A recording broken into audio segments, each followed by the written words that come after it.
চলেই গেল ওইদিকে বেরোবে তো।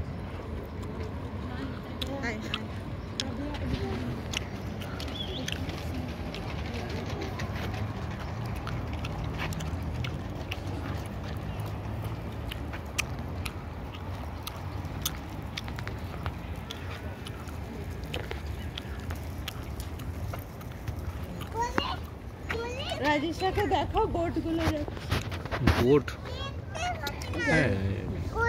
আর তুই দেখ না রে বাবা, ও আবার ও উঠছে না দেখে এদিকে দেখতে পাচ্ছে। ওই আর্ট মিউজিয়ামটাতে রাজর্ষি বলছে ঢুকে দেখে আসো। যাও তোমরা। হ্যাঁ আর্ট দেখো, যা না দেখে আসো। একটা দূর চলে আছে। কি দেখতে কিছু দেখো বোট চালাচ্ছে একটা দূর দেখো দেখতে পারবো না।